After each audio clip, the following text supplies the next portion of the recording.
जुडी मुळा भाजी आपण बारीक चिरून घेतली आहे। मुळा पण बारीक कापून घेतला आहे। छोटे 4 चमचे आपले ओलं खोबरं घेतलं आहे।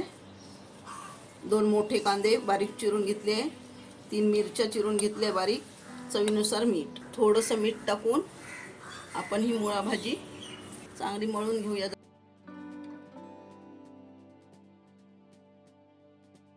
भाजी आपली मळून झाली आहे। अशी मळल्यानंतर भाजी चांगली शिजते। आता आपण फोडणीला टाकून घेऊया। 1 चमचा तेल तापलंय, कांदा घालूया।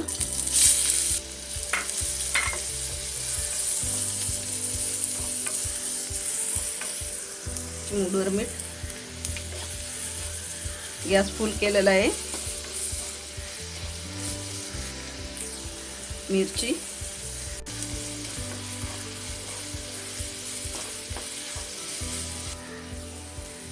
फुल गॅसवर आपण चांगला 2 मिनिटं परतून कांदा घेतलाय। आता आपण भाजी घालूया। मुळ्यातल्या भाजीतलं आपण हे थोडंसं पाणी काढलं आहे, तर हे पाणी काढल्यामुळे मुळ्याच्या भाजीचं तुरटपणा असतं ते कमी होतं।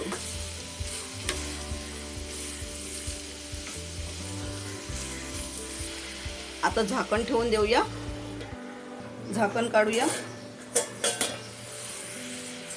मंद आचेवर आपण 2 मिनिटं झाकण घालून ठेवलं होतं।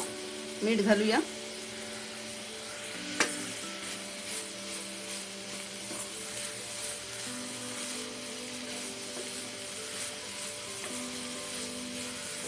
आणि 2 ते 3 मिनिटं झाकण ठेवूया। 3 मिनिटं झाली आहेत, झाकण काढूया।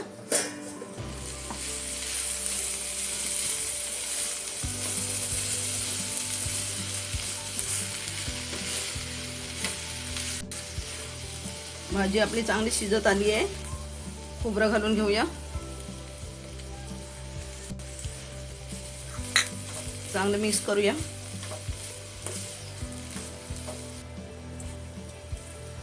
खोबरं घालून आपली 2 मिनिटं झाली आहे आणि भाजी आपली चांगली तयार झाली आहे। याला आपल्याला बनवायला 10-12 मिनिटं लागली आहे। गॅस बंद करूया। गावच्या पद्धतीत आपली मुळ्याची भाजी बनवून तयार आहे। यामध्ये मी ओलं खोबरं टाकलं आहे। तुम्हाला पाहिजे असेल तर तुम्ही शेंगदाण्याचं कूट वापरू शकता। आणि अशा पद्धतीत तुम्ही मुळ्याची भाजी करून बघा आणि मला सांगायला विसरू नका। हा व्हिडिओ आवडला असेल तर लाईक करा आणि रसस्वादला सबस्क्राईब करा। धन्यवाद। नमस्कार, रसस्वादमध्ये आपलं स्वागत आहे। आज आपण बघणार आहोत मुळ्याची भाजी।